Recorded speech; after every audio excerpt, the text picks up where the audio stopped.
Selam herkese. Öncelikle ilk videoma yapmış olduğunuz yorumlar için çok teşekkür ederim.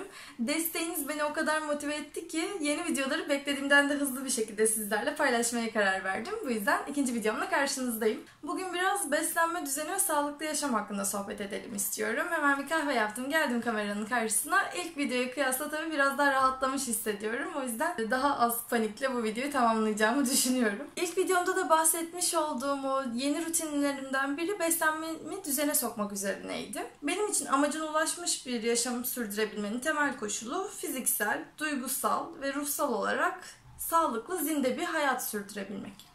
Bunun da büyük bir ölçüde beslenmeyle düzene girebileceğini düşünüyorum. Bu sebeple ilk değişikliği beslenmem üzerinden yapmaya karar verdim. Tabii bir de karantina boyunca aldığım kilolar ve biraz hareketsiz yaşamdan dolayı beslenme düzenimi değiştirmek önem sırasında üstte yer aldı. O yüzden direkt beslenmeyle başladım. Öncelikle gerekli bilgilendirmeleri yapmak istiyorum. Ben bir beslenme uzmanı değilim. Sadece yaptığım araştırmalar ve okumalar sonucunda uyguladığım bir beslenme şeklini, kendi deneyimlerimi size aktaracağım. Şeker, tansiyon, kalp, böbrek gibi kronik rahatsızlıklarınız varsa, hamileyseniz ya da emziriyorsanız lütfen bir beslenme uzmanına danışmadan kendi başınıza diyet yapmayın. Duyduğunuz her şeyi uygulamayın. Öncelikle uzmanından destek almanızı tavsiye ediyorum. Başlıktan da gördüğünüz gibi intermittent fasting, yani aralıklı oruç beslenme şeklini seçtim. Aslında son dönemde oldukça popüler olduğu için temkinli yaklaşılması gerektiğini düşünüyordum. Ancak intermittent fasting'deki, yani aralıklı oruçtaki asıl amaç ne yediğiniz değil, ne zaman yediğiniz olduğundan uygulamamda bir sorun olmayacağını düşündüm. Aralıklı orucun ana prensibi bir gününüzü yemek yeme periyodu ve oruç tutma periyodu olmak üzere ikiye ayırmak. Aslında fark ettim ki bazı günler farkında olmadan ben zaten aralıklı oruç şeklinde besleniyorum. Bu sebeple tek yapmam gereken bunu sürekli ve düzenli bir hale sokmaktı. Eğer beni Instagram'dan takip ediyorsanız bir süredir storylerimde kahvaltılarımı, bazen de gün içinde yediklerimi paylaştığımı görmüşsünüzdür. Bunu devamlılığı kolaylaştırmak adına yapmaya başladım. Her gün orada paylaşmak bir nevi bana dijital yemek yeme günlüğü oluşturmak gibi geliyor. Biraz da özen göstererek hazırlıyorum özellikle kahvaltıları. Çünkü önce gözüm doysun, sonra midem doysun diye. Aralıklı oruç ne yediğimizde değil, ne zaman yediğimizde ilgilense de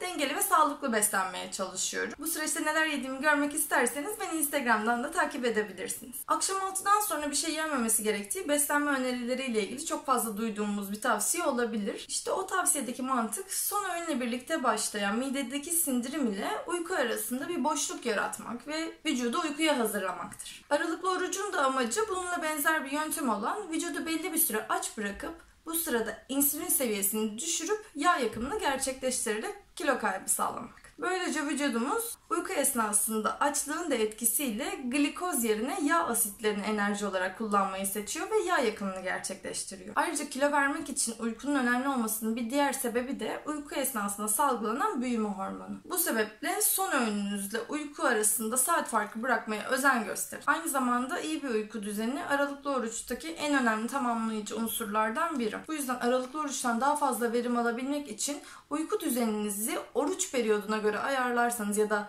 oruç periyodunuzu uyku düzeninize göre ayarlarsanız daha fazla verim alabilirsiniz. Ancak aralıklı oruca göre akşam 6 son öğün diye bir kural yok. Sadece yemek yeme ve oruç tutma süreleri belirli. Ancak kendinize göre ayarlayabilirsiniz. Günün hangi saatinde oruca başlayacağınızı ya da günün hangi saatinde ilk öğününüzü yapacağınız kendi yaşam tarzınıza göre değişkenlik gösterebilir. Çok erken uyanan biriyseniz ilk öğün için öğlen 1'de başlamak çok geç olabilir. Aynı şekilde gece geç saatlere kadar çalışan biriyseniz son öğününüzü akşam 6'da yapmış olmanız çalışma veriminiz ve hayat kalitenizi düşürür. Amacı daha kaliteli bir yaşam sürdürmeniz olan aralıklı oruç, yaşam kalitenizi düşürmek için değil, aksine arttırmak için var. Bu sebeple iyi hissetmek aralıklı oruçta birinci kural. Eğer bunu uygularken eziyet çekiyormuş gibi hissederseniz yapmanızın hiçbir anlamı yok. Kısa vadede kilo kaybı yaşatsa bile uzun vadede kesinlikle çok daha ciddi sorunlara neden olacaktır. Bu şekilde buna devam etmeyin. Gelelim yöntemlere. İlk olarak 5'e 2 yönteminden bahsetmek istiyorum. Bu yönteme göre haftanın 5 günü normal beslenme düzeninde devam ederken 2 gün oruç tutmanız gerekiyor. Yalnız bu oruç tuttuğunuz 2 günde sadece bir öğün besleniyorsunuz ve alacağınız kalori miktarı da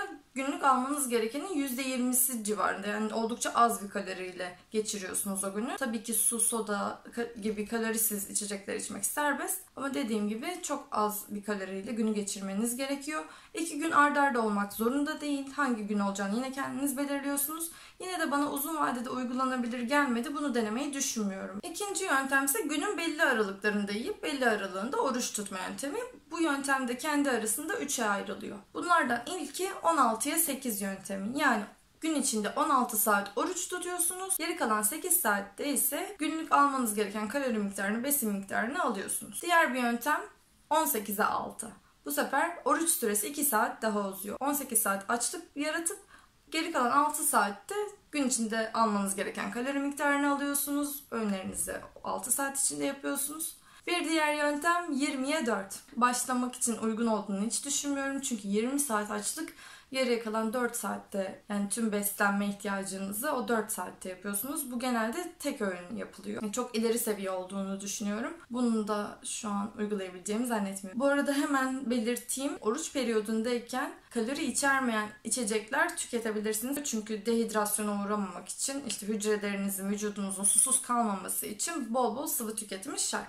Soda da tüketebilirsiniz ama şeker içermeyen, meyveli olanları değil. Belki içine limon sıkılabilir ama direkt limonlu soda şeklinde değil. Çay içebilirsiniz, kahve içebilirsiniz. Şekersiz olmak şartıyla bunlar serbest. Bir diğer yapılan yanlış ve kesinlikle uzak durulması gereken, yeme periyodundayken de yeterli yememek. Yani yeme periyodundayken de sanki oruç tutuyormuş gibi çok fazla kalori kısmak. Yemek yeme periyodunda yeterince beslenmediğinizde vücudun devamlı açlık hormonu salgılamasına neden olabilirsiniz. Bu da oruç kısmını çok zorlar ve hiçbir zaman tokluk hissetmemek vücudun kendini korumaya almasına neden olabilir. Bir de saatlere aşırı katı bir şekilde uyumaya çalışmak. Bu zaten yeni bir düzen. Vücudun buna geçmesi, buna alışması birkaç gün, belki hafta alabilir. İlla diyelim 10'da başlıyorsanız 9.59'da yiyemem ya da onu bir geçti işte yiyemem gibi bir şey, bu kadar katı bir şekilde uymanıza gerek yok. Tabii ki bir rutin haline getirebilmek için aynı saatlerde başlayıp aynı saatte bitirmek önemli. Ama bir gün onu 10 geçe olabilir, onu 20 geçe olabilir. Çok ufak kaymalarda büyük bir sorun olacağını zannetmiyorum. Okuduğum araştırmalarda da bunun küçük kaymaların bir sorun olmayacağı şeklinde. Bir diğer dikkat edilmesi gereken unsur, videonun ilk dakikalarında bahsettiğim uyku düzeni, yeterli uyumamak. Uyku hem beden sağlığı için hem de bu kilo verme süreci için oldukça önemli. Uyku esnasında salgılanan hormonlar yağ yakımını hızlandıracağı için kaliteli bir uyku çok önemli. Ben hangi yöntemi ne kadar süredir yapıyorum ondan bahsedeyim. Ben 16'ya 8'i yapıyorum şu an. Benim için en uygulanabilir olanı. 2 hafta oldu yaklaşık. Bugün 13. gün sanıyorum. Günde 2 öğün besleniyorum. Kahvaltı ve akşam yemeği şeklinde. Çok fazla hareketli bir yaşamım olmadığı için öğle yemeği yeme ihtiyacı duymuyorum. Öğlen açlık hissedersem işte bir bardak kefir, ayran, yoğurt, belki bir porsiyon meyveyle geçiştiriyorum. Ben kahvaltı yaparak başlıyorum güne ve sabah 10.30-11 gibi kahvaltımı yapıyorum. Akşam da 6-6.30 gibi son öğünümü yiyip yemek yeme periyodumu o şekilde tamamlıyorum. Sonrasında kahve, çay ya da soda gibi kalorisiz içecekleri tüketmeye devam ediyorum. Açıkçası hiç zorlanmıyorum. Gözüm saatte beklemiyorum. Hatta gün içinde ne yesem diye düşünmediğim için çok daha rahat hissediyorum. Bu 2 hafta boyunca kendimde gözlemlediğim değişikliklerden bahsetmek istiyorum. Öncelikle benim ufak bir mide rahatsızlığım var. Aralıklı oruç yapmaya başladığımdan beri midemde en ufak bir yanma bile hissetmedim ki şerbetli tatlı yememe rağmen. Dediğim gibi evet, dengeli ve sağlıklı beslenmeye çalışıyorum ama çok da bir şeyden kısmıyorum. Yemek yeme periyodum içerisinde şerbetli tatlı da yediğim oldu. Ve normal şartlarda midem alev alev yanar benim bir süre sonra. Hiçbir rahatsızlığım yok. Çok mutluyum bu konuda. Son öğünümle gece uykum arasında bir saat farkı olduğu için sabah çok hafiflemiş bir şekilde uyanıyorum. Evet, bir açlık hissederek uyanıyorum, doğru, ama o açlık hissi bile çok güzel geliyor bir yerden sonra. Aynı şekilde gece rahat bir şekilde uykuya dalıyorum. Normalde de çok kolay uyuyabilen bir insanım ama ekstra bir rahatlık. Gerçekten boş mideyle o kadar hafif bir şekilde uyuyup hafif uyanıyorsunuz ki bir yerden sonra bunun verdiği his gerçekten çok mutlu ediyor. Beslenme düzenindeki en büyük değişiklik ise akşam yemeğinden sonra kaloriyle hiçbir şey atıştıramadığım için aşırı bir kalori açığı yaratmış oluyorum. Çünkü benim duygusal yeme bozukluğum olabilir. Açlık hissetmeden yediğim bir dönemdi. Uzun bir dönem.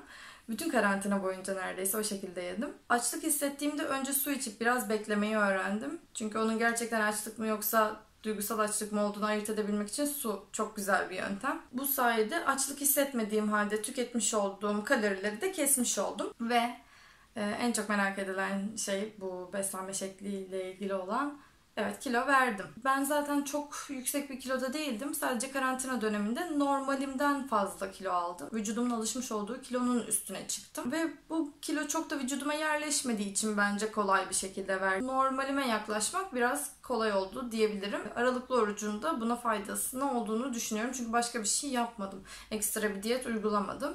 Tek diyet, bu da yani beslenme şekli anlamında kullanıyorum burada diyet sözcüğünü. Aralıklı oruç. Hiç farkında olmadan karantinada 62 kiloyu da gördüm tartıda. Kendi normalimden bir 5-6 kilo fazlasıydı neredeyse. 2 haftanın sonunda bu sabah tartıldım. Ama 62'den baz almıyorum çünkü 62 kilodan 60'a da yine hızlı bir şekilde düştüm. Ödem olabilir, o bir anlık şişkinlik olabilir, bilmiyorum. 60'tan 57,5'a düştüm. Bu sabah tartıldım. Mutluyum çünkü kendi normalime yaklaştım. Hatta bu benim kendi normal kilom sayılabilir. 2 hafta 2,5 kilo gayet normal, sağlıklı bir şekilde verdiğimi düşünüyorum. Ama hepsi yağdandır diyemem. Bilmiyorum çünkü tartım normal bir tartı. Giymek istediğim bir şort tulumum var. Hala olmuyor.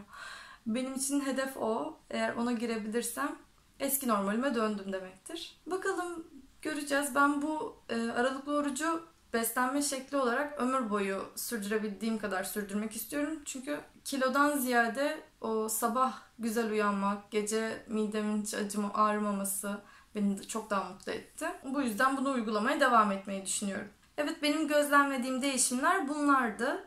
Bir süre daha yapıp en azından bir ay deneyimleyip o zaman bir öncesi sonrası yapmak istiyorum. Şu an çok öncesi sonrası yapılacak bir durumum yok. Siz bu beslenme hakkında ne düşünüyorsunuz? Sizce uygulanabilir yöntemler var mı? Varsa hangisi? Yorumlarda görüşünüzü belli edebilirsiniz. Kendinize çok iyi bakın. Hoşça kalın. Bir sonraki videoda görüşmek üzere.